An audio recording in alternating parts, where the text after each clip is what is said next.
बच्चास, welcome back to physics लड़की। आज की इस वीडियो में हम डिस्कस करने वाले हैं how to score 35 out of 35 in your physics exam term 1। तो सबसे पहले हम ये डिस्कस करते हैं कि आज की इस वीडियो में कंप्लीटली हम किन किन चीजों के बारे में बात करने वाले हैं। तो सबसे पहले हम डिस्कस करेंगे जो सीबीएसई ने सैम्पल पेपर रिलीज किया था उसको मैंने एनालाइज किया है और कुछ डाटा आपके लिए मैं लेकर के आई हूँ जिससे आपको थोड़ी बहुत हेल्प हो सके फिजिक्स में अच्छा स्कोर करने के लिए। ठीक है, तो सैम्पल पेपर के बारे में सबसे पहले हम थोड़ा सा डिस्कशन करेंगे। उसके बाद ये जानेंगे कि यार आपकी क्या स्ट्रैटेजी होनी चाहिए, क्योंकि बहुत ही कम टाइम रह गया है अब आपके एग्जाम में। नवंबर के मिड से आई थिंक आपके एग्जाम जो है वो शुरू हो जाने वाले हैं। तो यार अब आपको बहुत ही अच्छी तरीके से अपनी जो मेहनत है वो स्टार्ट कर देनी पड़ेगी, क्योंकि अब आपके पास बहुत कम टाइम रह गया है। तो हम इन्हीं सारी बातों के बारे में डिस्कस करने वाले। रिसोर्सेस कहाँ से लेकर के आए आप, है ना, कहाँ से आप सैम्पल पेपर प्रैक्टिस करें और सारे असर्शन एंड रीजन कहाँ से लेकर के आए, केस स्टडी टाइप आप कहाँ से प्रैक्टिस करें। तो इस वीडियो में हम यही सारी बातों को डिस्कस करने वाले हैं और साथ ही साथ इस वीडियो के एंड में हम बात करने वाले हैं कुछ एग्जाम टिप्स की भी। तो शुरू करते हैं सबसे पहले सैम्पल पेपर से। तो सैम्पल पेपर जो सीबीएसई ने रिलीज किया था, इस सैम्पल पेपर में सबसे पहले तो टाइम, जो आपका एग्जाम टाइम रहेगा वो कितना है सबको पता होगा, वो 90 मिनट्स का आपका जो एग्जाम है वो होगा। इस 90 मिनट में आपको सॉल्व करने हैं 55 क्वेश्चंस आपको गिवन होंगे आपके सैम्पल पेपर में। जैसे कि जो सीबीएसई ने सैम्पल पेपर रिलीज किया था उसमें टोटल क्वेश्चंस कितने थे, 55 क्वेश्चंस, और उसमें से अटेम्प्ट हमको करना है कितना, यू हैव टू अटेम्प्ट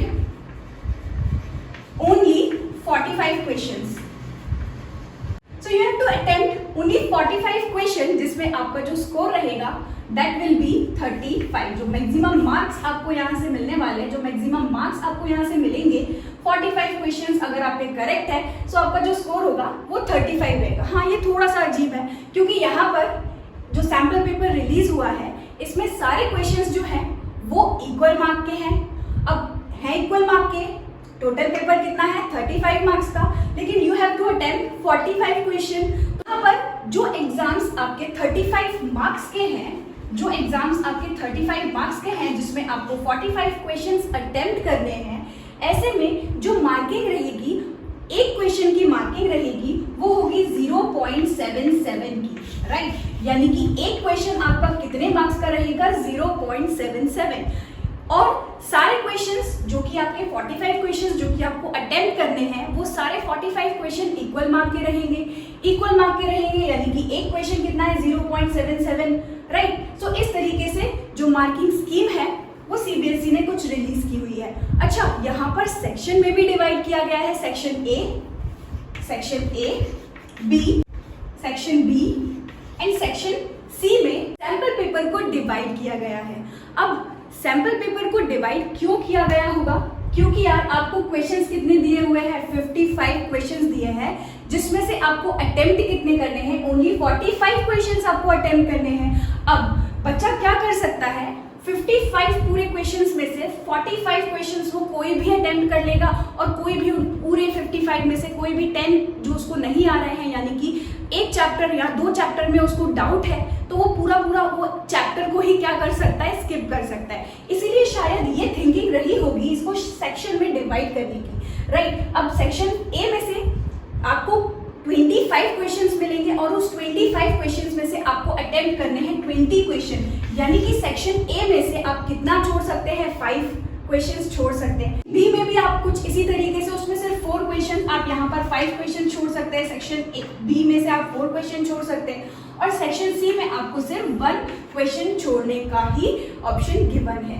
ठीक है, ऐसा नहीं है कि आपको 55 क्वेश्चंस मिले हैं और उसमें से 45 अटेम्प्ट करने हैं तो कोई से भी हम 10 क्वेश्चंस को स्किप कर दें, कोई से भी 10 क्वेश्चंस को हम स्किप कर दें, तो ऐसा बिल्कुल नहीं है। आपको ए सेक्शन में से 5 क्वेश्चन कोई भी स्किप करने हैं, बी सेक्शन में से 4 क्वेश्चन स्किप करने हैं और सी सेक्शन में कोई एक ही आपको स्किप करना है। तो अब आप जो है कोई भी एक पर्टिकुलर या 2 पर्टिकुलर चैप्टर को स्किप नहीं कर सकते, आपको सारे चैप्टर्स अच्छी तरीके से पढ़ने होंगे, राइट। अब ये तो रही हमारी सैम्पल पेपर की बात। इसमें एक क्वेश्चन 0.77 मार्क का है।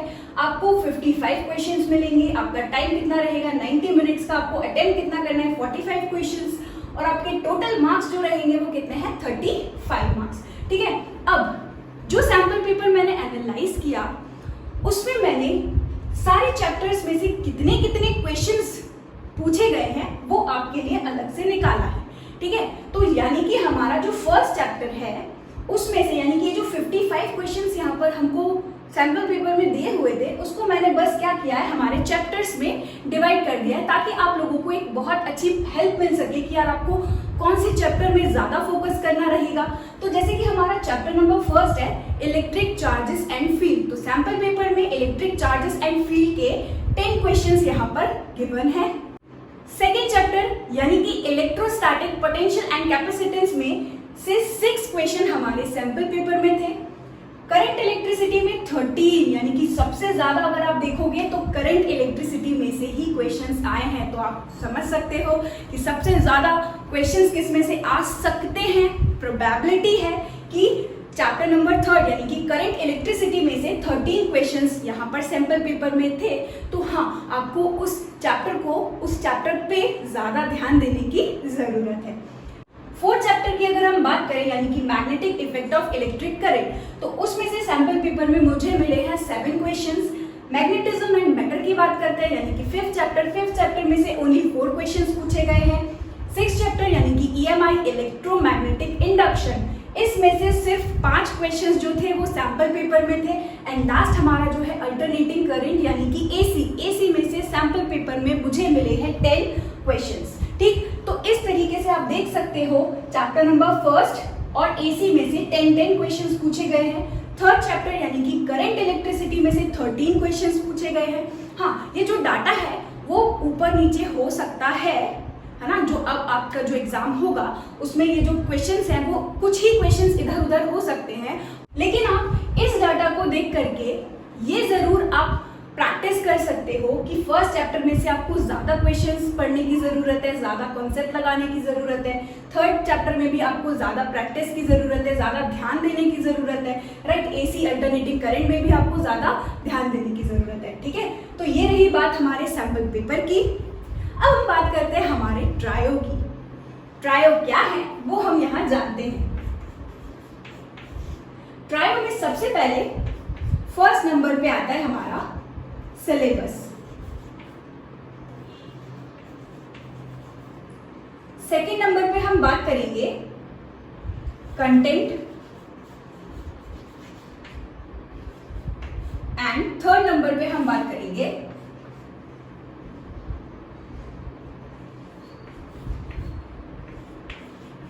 प्रैक्टिस। सो हमारा आज का ट्रायो जो है, जो कि आपको हेल्प करेगा to score 35 out of 35 in your term 1 in physics, ये ट्रायो आपकी हेल्प करेगा। कैसे? सबसे पहले हम बात करते हैं सिलेबस की।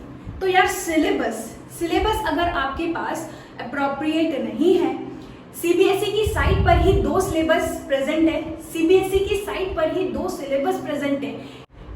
एक सिलेबस आपका जो प्रेजेंट है वो है करिकुलम और दूसरा टर्म वाइज करिकुलम। तो दोनों ही यहाँ पर सिलेबस प्रेजेंट है हमारी सीबीएसई की साइट पर।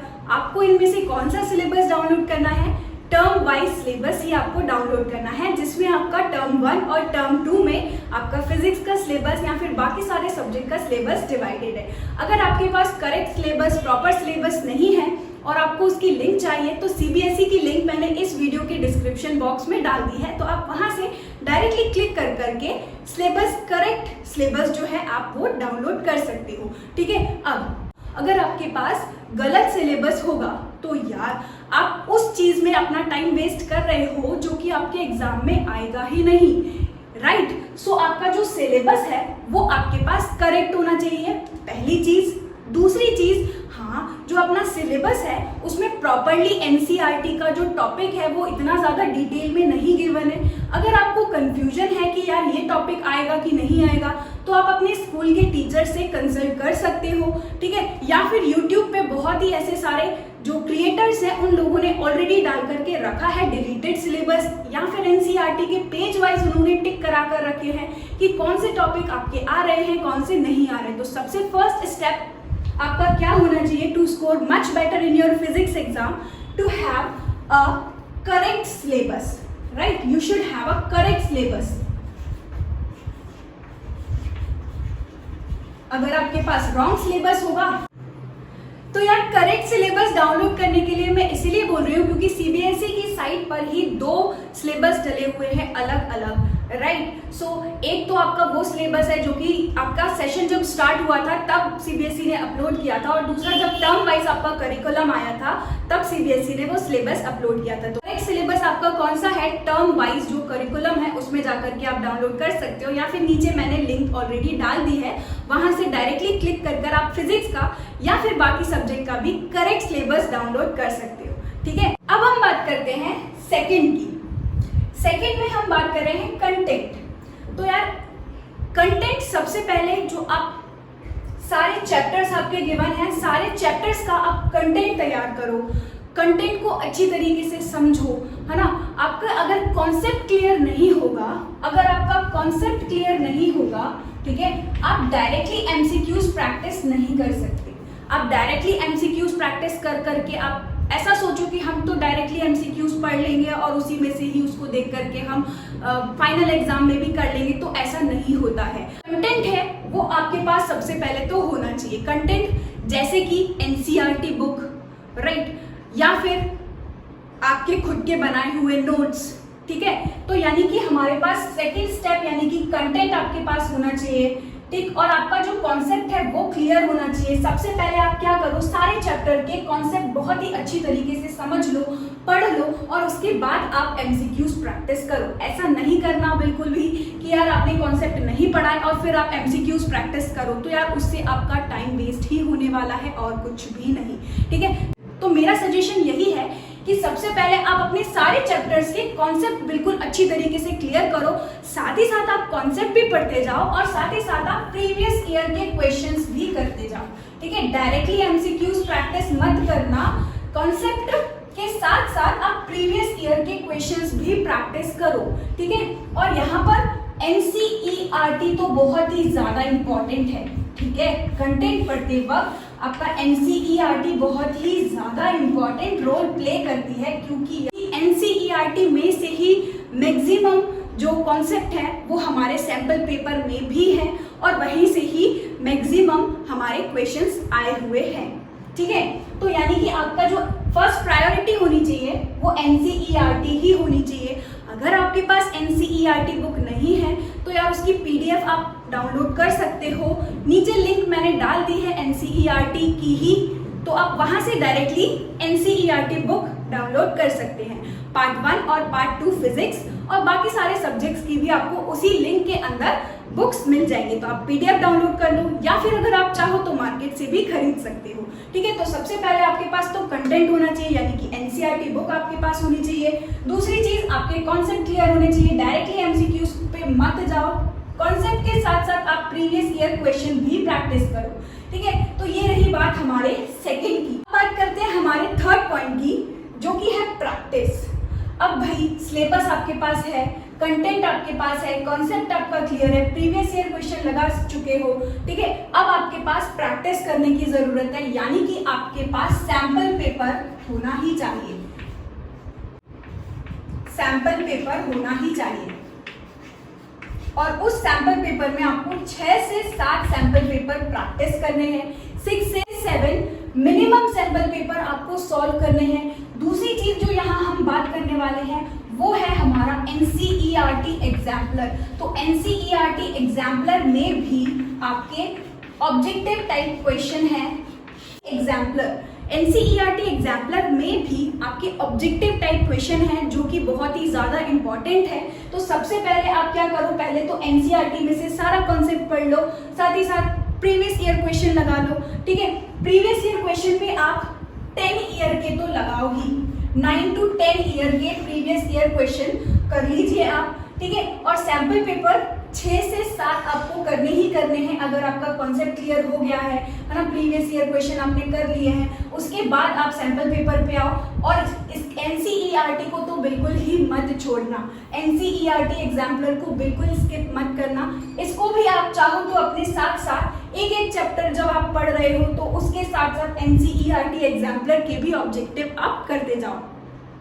अब बात आती है कि एनसीईआरटी एग्जाम्पलर अगर आपके पास नहीं है तो यार ये भी आपको एनसीईआरटी की साइट पर ही मिल जाएगी।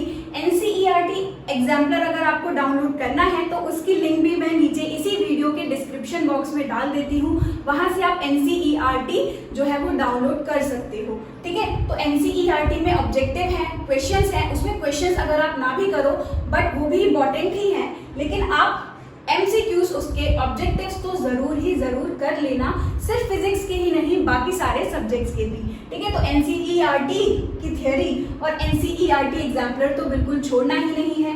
प्रीवियस ईयर क्वेश्चन करना है आपको, 6 से 7 सैंपल पेपर लगाना है आपको, फिर बस आप स्कोर कर सकते हो 35 आउट ऑफ 35, लेकिन आपको यार मेहनत तो जरूर करनी ही पड़ेगी, ठीक है। अब आप चाहे तो एनसीईआरटी एग्जाम्पलर इसी चैनल पे प्लेलिस्ट बनी हुई है, एनसीईआरटी एग्जाम्पलर करके चैप्टर 1 चैप्टर 2 की फिजिक्स के एमसीक्यूज मैंने डाल रखे हैं, तो आप यहाँ से प्रैक्टिस कर सकते हैं। और बाकी चैप्टर्स के भी मैं एनसीईआरटी एग्जाम्पलर एमसीक्यूज डालने वाली हूँ, ठीक है। और assertion reason question, case study type questions भी आपको प्रैक्टिस करना पड़ेगा। Assertion and reason plus case study type questions भी आपको प्रैक्टिस करना पड़ेगा, ठीक है। जो न्यू एडिशन है जैसे कि सैंपल पेपर के लिए या फिर assertion and reason case study अगर आपको प्रैक्टिस करने हैं तो मार्केट में बहुत सारी ऐसी बुक है, मैं किसी का प्रमोशन नहीं कर रही हूँ यहाँ पर, बट आप अरिहंत की बुक जो है या फिर ओसवाल की बुक है, इस टाइप की जो बुक आती है ना, नई एडिशन न्यू एडिशन वाली, वो आप बाय कर सकते हैं, ठीक है। और उसमें आपको मिलेगा सैंपल पेपर या फिर आप वहां से असर्शन रीजन और केस स्टडी प्रैक्टिस कर सकते हैं। या फिर सेकंड ऑप्शन, मैंने अपने चैनल पर ही असर्शन एंड रीजन सारे चैप्टर जो कि आपके आ रहे हैं वो सारे चैप्टर्स के असर्शन एंड रीजन ऑलरेडी डाले हुए हैं, और नई वीडियोस भी असर्शन एंड रीजन की मैंने चैप्टर नंबर 3 तक डाल रखी है, ठीक। साथ ही साथ केस स्टडी क्वेश्चन भी चैप्टर नंबर 1 से और चैप्टर नंबर 2 से 10 क्वेश्चंस जो है वो मैंने केस स्टडी के डाल रखे हैं, यानी कि इन टोटल उसमें 50 एक ही चैप्टर में से एमसीक्यूज आपको देखने को मिलने वाले हैं, ठीक है। ऑलरेडी मैंने चैप्टर 1 चैप्टर 2 का डाल दिया है, अभी मैं 3rd चैप्टर का डालने वाली हूँ, तो आप चैप्टर 1 चैप्टर 2 तब तक केस स्टडी प्रैक्टिस कर सकते हैं। वहां पर प्लेलिस्ट में जाकर के बस आपको सर्च करना है केस स्टडी टाइप क्वेश्चंस, ठीक है। साथ ही साथ असर्शन एंड रीजन मैंने एक चैप्टर में से 30 क्वेश्चंस डाल रखे हैं, ताकि आपकी बहुत ही ज्यादा अच्छी तरीके से प्रैक्टिस हो सके इस टाइप के क्वेश्चन की, क्योंकि फर्स्ट टाइम आने वाला है असर्शन रीजन और केस स्टडी, राइट। सो अब हम बात करते हैं एट लास्ट हमारे एग्जाम टिप्स की, ठीक। कुछ एग्जाम टिप्स की हम बात करेंगे। सबसे पहला, रीड क्वेश्चन आपको बहुत ही ज्यादा केयरफुली रीड करना है।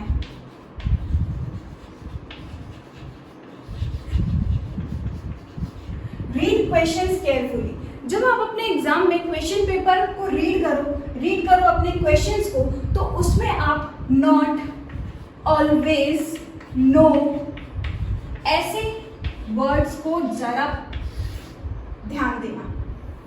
ऐसे वर्ड्स पे आप जरा ध्यान देना, ठीक है। जल्दी क्वेश्चंस पढ़ते हुए हम क्या कर सकते हैं, ऐसे वर्ड्स को हम छोटे वर्ड्स को स्किप कर देते हैं, बट इनका मीनिंग बहुत ही ज्यादा बड़ा होता है, ठीक है। कहीं पर लिखा है नो, नॉट, ठीक है, या फिर ऑलवेज, तो ऐसे वर्ड्स को हम जल्दी क्वेश्चन पढ़ने में स्किप भी कर जाते हैं और वहीं पर हमारा आंसर जो है वो गलत हो सकता है। इसलिए आप बहुत ही केयरफुल होना, बहुत ही केयरफुली आप क्वेश्चन को रीड करना और ऐसे वर्ड्स को आप बिल्कुल अच्छी तरीके से अपने दिमाग में बिठा लेना और फिर ही आप आंसर करना। सेकेंड चीज जो हम यहाँ पर बात करें तो वो है फिल योर OMR केयरफुली।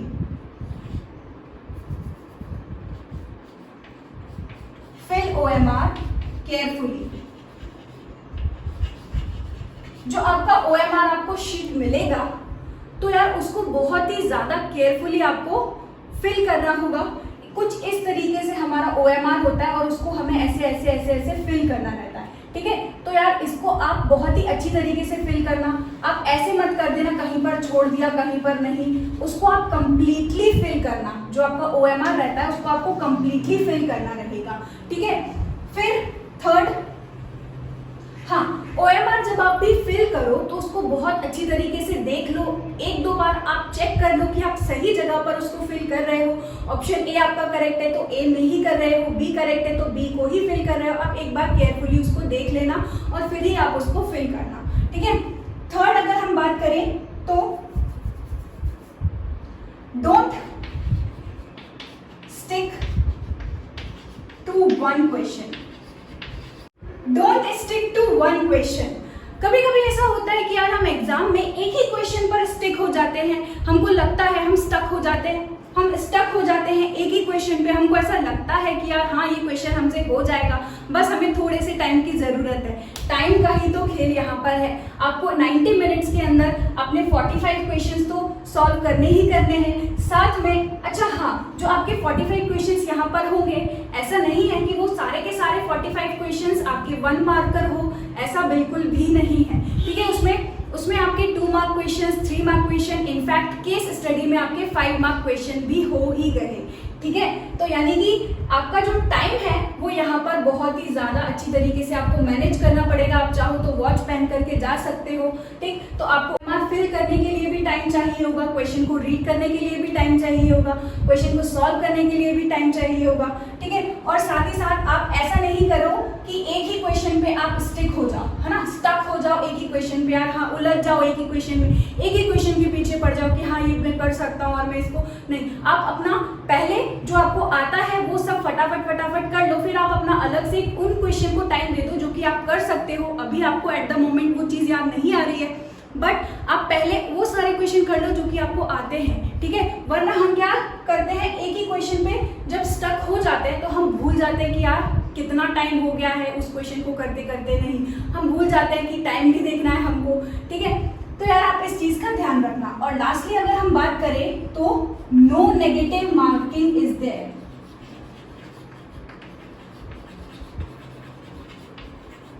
ठीक है। कोई भी नेगेटिव मार्किंग नहीं है, इसलिए you have to attempt all questions, attempt all questions, ठीक है। क्योंकि नेगेटिव मार्किंग है ही नहीं। अगर आपका क्वेश्चन सॉल्व करते करते भी कुछ क्वेश्चंस छूट जाते हैं तो ऐसा नहीं कि आप उसको छोड़ाओ, कि या फिर आपको ये क्वेश्चंस आते नहीं है तो आप उसको छोड़ाओ, नहीं। इस बार आपको MCQs है, आपको सारे क्वेश्चंस अटेम्प्ट करने हैं, ठीक है। हो सकता है कि आप जो क्वेश्चंस अटेम्प्ट कर रहे हो, है ना, नेगेटिव मार्किंग है नहीं, आपने कुछ क्वेश्चंस इसी तरीके से अटेम्प्ट कर लिए और वो आपके सही भी निकल जाए, ठीक है। तो आपको एक भी क्वेश्चन छोड़ना नहीं है, आपको सारे क्वेश्चंस जो है वो अटेम्प्ट करने हैं। तो यहीं पर खत्म करते हैं इस वीडियो को। इन सारे पॉइंट्स को आप बिल्कुल अपने माइंड में बिठा लो और अपनी प्रिपरेशन बिल्कुल स्टार्ट कर दो। All the very best for your exam, prepare well. Thank you so much for watching this video. Please do share it with your friends. और हाँ, आपको assertion and reason, case study type questions, ठीक है, या फिर कोई book PDF जो है वो नीचे आपको लिंक मिल जाएगी टेलीग्राम की, वहां पर जा करके आप डाउनलोड डायरेक्टली कर सकते हो। जैसे NCERT एग्जाम्पल की लिंक मैंने नीचे डाल दी है, तो वहां से आप डाउनलोड कर सकते हो NCERT book, NCERT exemplar physics का पार्ट 1 पार्ट 2, ठीक है। इसके अलावा भी अगर आपको कोई डाउट है तो आप मुझसे पर्सनली टेलीग्राम पर मैसेज करके अपने डाउट्स भी क्लियर कर सकते हो, ठीक है। और आगे हम हमारे बाकी चैप्टर्स के असर्शन रीजन और केस स्टडी भी मैं वीडियोस जल्दी जल्दी डाल दूंगी, ठीक। सो अच्छे से प्रिपेयर करिए, प्रैक्टिस करते रहिए। All the very best.